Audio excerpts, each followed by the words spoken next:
এই একেবারে যাকে বলে বাড়িতে ডেকে এনে অতিথিকে অপমান। আর শুধু অপমান নয়, আর এই অপমান হলো একেবারে গোটা বিশ্বের সামনে। কে কাকে অপমান করলো? এক রাষ্ট্রপ্রধান অন্য এক রাষ্ট্রপ্রধানকে। শুক্রবার রাতের ঘটনা।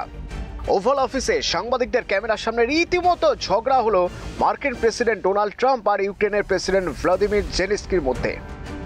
With us, you start having cards. Right now, you don't. You're playing cards. You're playing cards. You're gambling with the lives of millions of people. You're gambling with World War III. You're gambling with World War III. And your men are brave, but they had to use our military. If you didn't have our military equipment, if you didn't have our military equipment, this war would have been over in 2 weeks. In 3 days, I heard it from Putin. আপনি তৃতীয় বিশ্বযুদ্ধ নিয়ে জুয়া খেলছেন বলে জেলেনস্কিকে তীব্র আক্রমণ করেছেন ট্রাম্প। পাল্টা জেলেনস্কি বলেছেন, আপনি আটকে রেখেছেন, সাহায্যে দেরি করছেন, আপনি পুতিনের মিথ্যের পুনরাবৃত্তি করছেন, রাশিয়াকে সুযোগ করে দিচ্ছেন। সংবাদ মাধ্যমের সামনে দুই রাষ্ট্রপ্রধানের এই বাকযুদ্ধ বিশ্ব রাজনীতিতে নজিরবিহীন।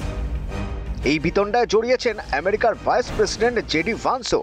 বারবার তিনি জেলেনস্কিকে থামিয়ে দাবি করেন জেলেনস্কি আমেরিকার প্রতি কৃতজ্ঞ নয়। এর উত্তরে জেলেনস্কিও জানান তিনি এর আগে বহুবার আমেরিকার প্রতি ইউক্রেনের কৃতজ্ঞতার কথা প্রকাশ করেছেন। যার উত্তরে ভান্স জানান জেলেনস্কি নির্বাচনী প্রচারের সময় আমেরিকায় আসেন, তাদের বিরোধী পক্ষ তথা ডেমোক্র্যাট প্রতিনিধি কমলা হ্যারিসের হয়ে প্রচার করেন।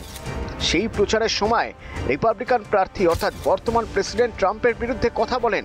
এরপরেও ট্রাম্প এতটাই বড় মাপের মানুষ যে জেলেনস্কিকে সাহায্যের চেষ্টা করছেন।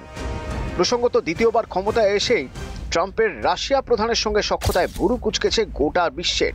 এমনকি ক্ষমতায় আসার পর ট্রাম্পের সঙ্গে সাক্ষাতে অন্য সমস্ত বিশ্ব নেতাকে পিছনে ফেলে প্রথম ছিলেন খোদ পুতিন। এবং সেই বৈঠকে রাশিয়া ইউক্রেন যুদ্ধের অবসান নিয়ে আলোচনা হয়েছে বলে দাবি করেছিলেন দুই রাষ্ট্রপ্রধান। একে অপরের অকুণ্ঠ প্রশংসা করেছিলেন। এরপরেই সুর বদলে যায় মার্কিন প্রেসিডেন্টের। ক্রমাগত ইউক্রেনীয় প্রেসিডেন্টের বিরুদ্ধে কথা বলতে থাকেন ট্রাম্প। এমনকি রাশিয়া ইউক্রেন যুদ্ধের জন্য জেলেনস্কিকেই দায়ী করেন তিনি। বলেন জেলেনস্কির জন্য এই যুদ্ধ থামানো যায়নি। এরপরে ইউক্রেনের সঙ্গে খনিজ চুক্তি নিয়ে আলোচনায় যান মার্কিন প্রেসিডেন্ট। অন্যান্য ক্ষেত্রের মতো ট্রাম্প এই চুক্তির ক্ষেত্রেও তার স্বভাবোচিত শর্ত চাপানোর চেষ্টা করেন ইউক্রেনের উপর। কি ছিল তার শর্ত? আমেরিকা ইউক্রেনের থেকে $500 মিলিয়ন মূল্যের খনিজ সম্পদ নেবে, যার উত্তরে সাফ না বলে দেন জেলেনস্কি।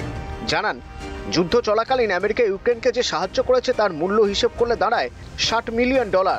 এর প্রায় 100 গুণ বেশি খনিজ সম্পদ দাবি করছেন মার্কিন প্রেসিডেন্ট।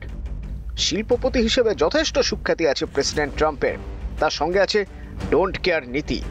শক্তিশালী রাষ্ট্রনেতার ক্ষমতা এবং ব্যবসার মানসিকতা দুইয়ের মিশ্রণে ট্রাম্প নিজেই জানেন বিশ্বে তিনি মহাশক্তিধর মানুষ। সব স্তরেই নিজের দাবির পরিবর্তে হ্যাঁ শুনে অভ্যস্ত মার্কিন প্রেসিডেন্ট। আর তাই জেলেনস্কির না শুনে খানিক হতবাক তিনি। তবে বাণিজ্যের ভাবনা মাথা থেকে ঝেড়ে ফেলেননি। জানিয়েছেন পুরনো শর্ত চুক্তি থেকে বাদ দেওয়া হয়েছে।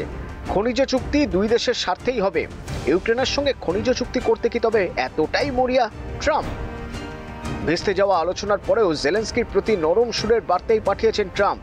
তবে কি এখনো চুক্তির আশা ছাড়তে পারেননি মার্কিন শিল্পপতি প্রেসিডেন্ট?